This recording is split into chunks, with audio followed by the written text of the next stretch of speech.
अस्सलामुअलैकुम सामिन इकराम। 25 अक्टूबर है और हमारी ख़बर का उन्वान है ATS आज मेरठ के एक मदरसे में पहुंची। ख़बर थोड़ी तफसील से सुन लें। ATS की आज एक टीम मेरठ के मदरसा इस्लाहुल बनात न्यू इस्लाम नगर में पहुंची है। वहाँ एक नोटिस दिया है। नोटिस में जो दफ़ात जो धाराएँ लिखी हैं वो भी सुन लें। 420, 120B, 153A, 153B और फिर IPC 3/5। उसके आखिर में लिखा है कि धर्म परिवर्तन के मामले में जो 2020 का कानून है, इस मामले में आपको नोटिस दिया जा रहा है। साथ साथ नोटिस में ये बात कही गई है कि पिछले 5 सालों में आपके मदरसे में कितने बच्चे दाखिल हुए हैं, इसका भी हिसाब आपको देना है। वहाँ 5-6 आदमी गए हैं और मदरसे के ज़िम्मेदार को नोटिस दिया है और बहुत सारी बातें पूछ के गए हैं और उनको कल बुला कर गए हैं। इससे आप अंदाज़ा लगा सकते हैं कि आपको मदरसे में क्या क्या करना है। जाहिर सी बात है, उत्तर प्रदेश सरकार हो, ATS हो, मुल्क के आइन के तहत ही सब काम करती हैं। हम और आप भी मुल्क के आइन के तहत करते हैं। अल्हम्दुलिल्लाह हमारे मदरसों में ऐसा कोई मामला नहीं है, कोई घपला नहीं है, कोई करप्शन नहीं है, बदनुमाई नहीं है। 1000 में 2-4 हज़ार में 1-2 मदरसे ऐसे निकल आए तो निकल आए। आम तौर पर सबका हिसाब किताब ठीक है। लेकिन करना क्या है? करना हमें यह है कि हम थोड़ी गफलत में हैं।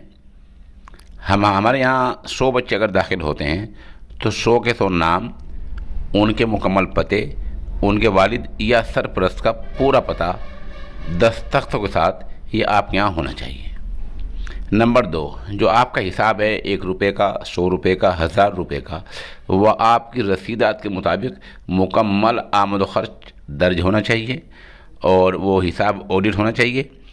उसमें तनख्वाहें हैं, मदरसे के अखराजात हैं, ख़र्चे हैं, मदरसों कमरे बनाने खर्चे हैं या पंखे का, बिजली का, जितने भी खर्चे हैं, जो भी खर्च हो सकता हो वो सब लगा कर मुकम्मल हिसाब ऑडिट होना चाहिए। और ऑडिट वही करता है CA, चार्जर अकाउंटेंट जो होते हैं, CA जो होते हैं, वो हिसाब को ऑडिट करते हैं। अपने हर साल में उसे कराइए।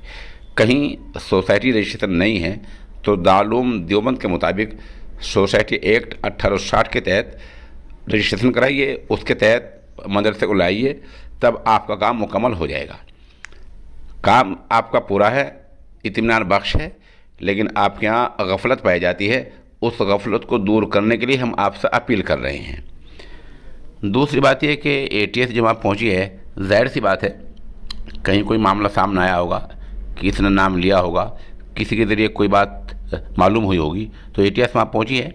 वहाँ के ज़िम्मेदारान से सोशल इंडिया न्यूज़ के इस नमनगार की तफसीली बात हुई है। उनका ये कहना है कि उनका इदारा सिर्फ 3 साल से है और उनका ये भी कहना है कि अल्हम्दुलिल्लाह इदारा का हिसाब किताब मुकम्मल ऑडिट है। यहाँ हर चीज़ कायदे में इंदिराज है और सब कुछ लिखा हुआ है। बच्चों का मुकम्मल पता लिखा हुआ है। और हाँ, ये मैं बताना भूल गया था कि जो बच्चों का शुमार रजिस्टर है जिसमें बच्चों के नाम है, ATS उस रजिस्टर को भी इस्लाहुल बनात से ले गए हैं। मामला सिर्फ इतना है। इस मामले को कुछ लोगों ने बढ़ाकर सोशल मीडिया पर यह डाल दिया कि ये मदरसा हज़रत मौलाना कलीम सिद्दीकी साहब की सरपरस्ती में चल रहा है। ऐसा कुछ नहीं है।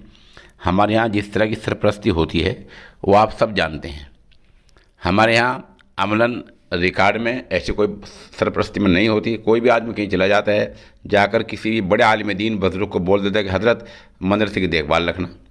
कई तकरीर में कह देता है कि मेरा मदरसा फ़लाँ हज़रत की, फ़लाँ पीर की, फ़लाँ आलिम दीन की, फ़लाँ मोहतिम की, फ़लाँ तंजीम के सदर की सरपरस्ती में चल रहा है। इसके अलावा कोई लेना देना सरपरस्त को होता ही नहीं है। तो ये सब चीज़ें कायदे में होनी चाहिए। बहुत सी मरतबा एक आदमी मदरसे का सरपरस्त होता है, उसे पता नहीं रहता कि मैं किस किस मदरसे का सरपरस्त हूँ। कहीं आप किसी आलिम दीन को बुलाते हैं, आप बुलाएं और सरपरस्ती को आप ज़ुबानी मामले तक महदूद न रखें। जो भी हो सब कुछ तहरीर में हो। बहरहाल जो कुछ सोशल मीडिया पर लोगों ने डाला है मौला कलीम साहब का नाम लेकर, ऐसा उस मदरसे के रजिस्टर में और किसी कार्रवाई में कहीं इंदिराज नहीं है।